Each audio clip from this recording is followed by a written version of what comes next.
A super thanks to get things going here from Michael. It says, on PFF, I keep trading down, ending up with combinations of Egbuka/Burden, Amos, Revel, and RJ Harvey. We should trade down.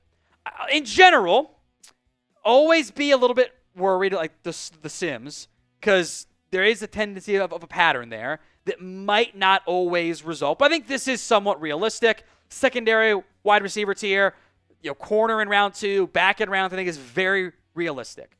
I don't mind that scenario. I think you're getting 3 good players and 3 potential starters there.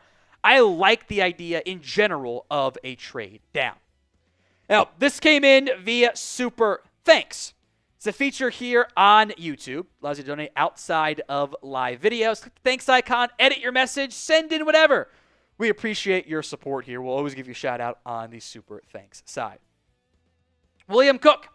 What are the chances that this coaching staff actually designs a specific game plan for Milton if Dak is injured? I think decent. They did it with Cooper Rush. They didn't ask him to throw the ball downfield a lot. There were times it takes some time. You can't just totally flip out your playbook in 1 week. That's why you often see like some alignment with the starter and the backup with like things that work well for both guys. But I think they'd be able to design a specific game plan of vertical shots, use his legs. It might not be instant, but I think they'd be able to. And frankly, if they can't, then the coaching staff's just not going to work. At least that's my belief there. All right, Jason, a lengthy super chat here, and he and I had a good discussion on this, so I'll kind of sum it up a little bit and not have you guys read the whole text here. He doesn't want a first-round wide receiver, wants to get more defense involved there, says he can't stop the run every year, a number 2 corner spot. Then he gets picked on against good teams. Throw the ball. If we go receiver in the first, Soldiers will be the worst move for us. Defense wins championship, etc. So I'll say that several things, and we could talk about this here. You need both. Your defense needs help. He's right. You got to stop the run better, and you need a number 2 corner. You also need a number 2 receiver. You need a better back as well. It's not about selling jerseys. It's that right now, when defenses are able to take away CeeDee Lamb with bracket coverage and stuff like that, when they can focus all their attention on CeeDee Lamb, there's nobody else that can step up on offense. There's nobody else. It's a huge issue. It's not the only issue, but it is an issue. You still need defense too. I don't want to spend every pick on offense. That's not a good strategy. I'm not anti-defense at all. I just think you can get a really good receiver. There should be some good values for corner on day 2. I can get a big run-stopping nose guard on day 3. Now, you can ebb and flow, mix and match those too, but I think you can still address all of those things. So, obviously, Jason does not want T-Mac, and that's fine. This is what makes the draft fun. Like, we might not see out on a player.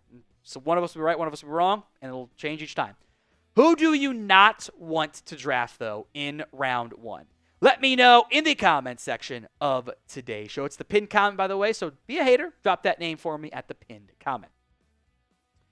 Mighty Ants, what do you think about the corner from Florida State, Tom? Been seeing him and Revel flip-flopping. So that's Azareye'h Thomas out of Florida State. The 40-yard dash time did not come in the way I think people wanted. That is Wanye Thomas's brother, by the way, if those of you that did not know. This is very much a Cowboys corner. He's 6'1.5", 191, 32.5-inch arms. The speed is a question mark. He is a good tackler. Really wasn't picked on at all this past year. Team was like, let's just not throw in his direction. Doesn't have elite level ball skills. I think he is a good run support player. Can be a bit more consistent as a tackler. He's an outside corner. I think he's a day 2 option. Cowboys 85. In the late rounds, I think drafting Restrepo will be good to be a slot receiver for Dallas. I don't disagree, and I think at this point after the really bad 40-yard dash time, I'm curious what Dane's official time ends up being when his beast drops on Wednesday. This is being filmed before that, obviously. I think he is a slot wide receiver. I think you're just hoping for Hunter Renfrow here. And even Renfrow was quicker than Restrepo was.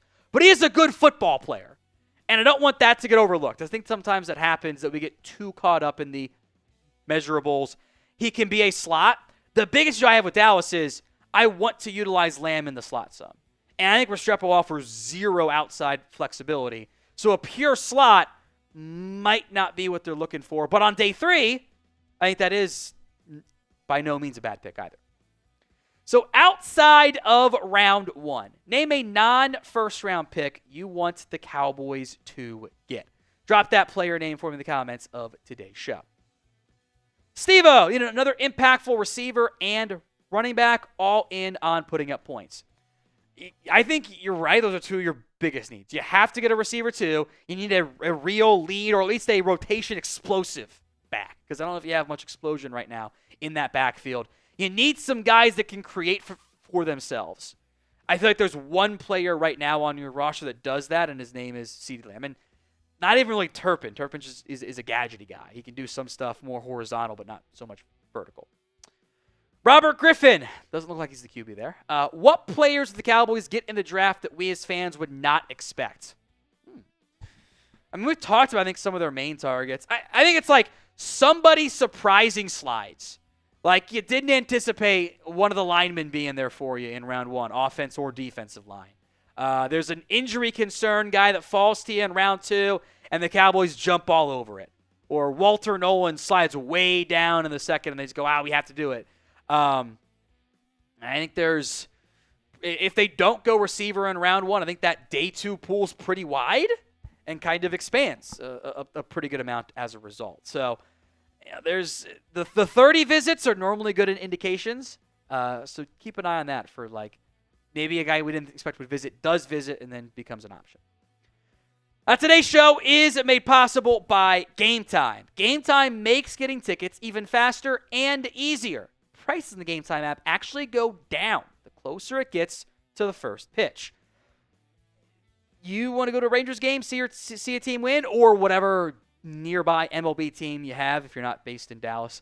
Game Time is the place to use and get the best deals on tickets. They have got last-minute deals that can save you up to 60% off when you buy last-minute tickets, not just for sports, but concerts, comedy, theater, everything else in between. Keep an eye out for zone deals. You save even more when you pick the section and let Game Time pick the seats. Because, who cares if you're in row or seat 13 or seat 20 if you're in the section you want, right? The Game Time guarantee is this. If you find tickets in the same section and row for less, Game Time will credit you 110% of the difference. So take the guesswork out of buying tickets with Game Time. Download the Game Time app, create your account, and use code CHATSPORTS for $20 off your first purchase. Terms do apply. But again, create that account, redeem code CHATSPORTS, CHATSPORTS, for $20 off your first purchase. Download Game Time today. Last-minute tickets, lowest price, all guaranteed. Wanton, I think that's how it's pronounced. Should the Cowboys trade for Jalin Hyatt because of the relationship with Joe Milton?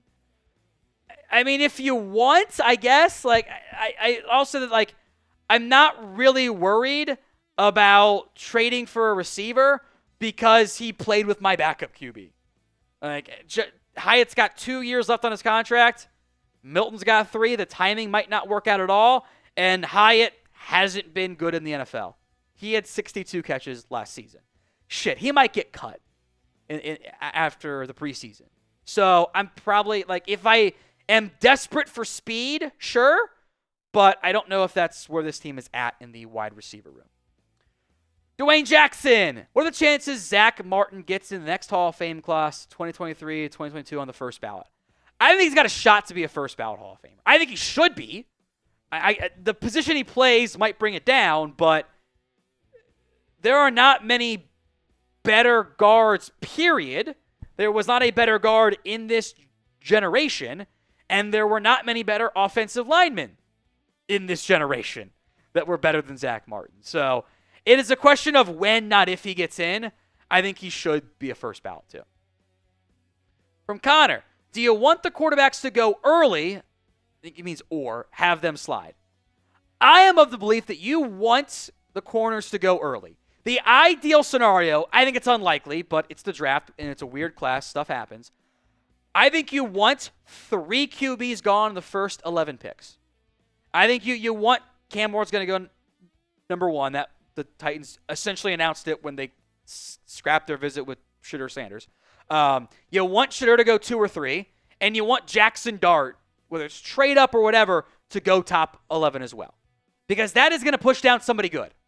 Now, it's a great idea if you can get someone to trade up with you. That benefits you because you get the quarterback tax in the trade.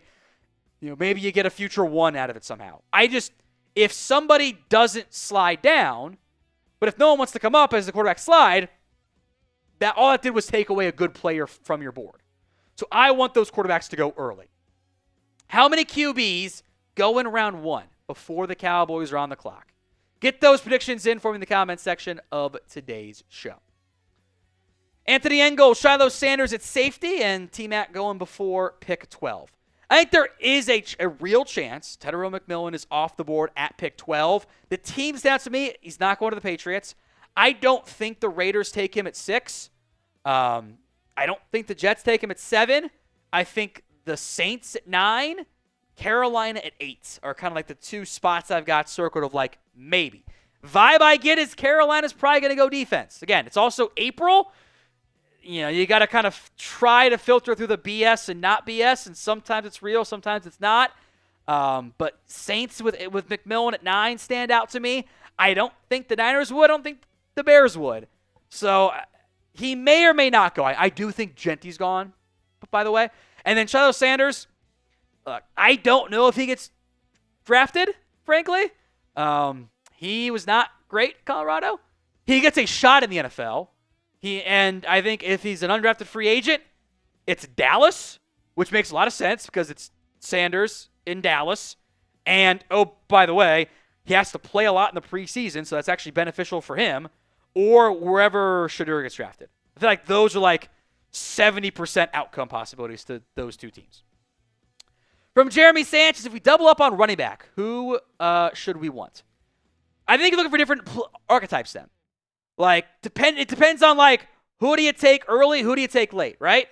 If you take, like, the explosive runner early, like, if you take a Quinshon Judkins or a Trayvon Henderson early, I'm looking for Kyle Monangai out of Rutgers as, like, a power runner, Cam Scattaboo if he slides or something, right? If you take the more, like, early down back, like a Quinshon Judkins who can do third down stuff for you too, looking for like a day 3 scat backs, like Bashal Tootin, Marcus Yarns from Delaware, Brashard Smith.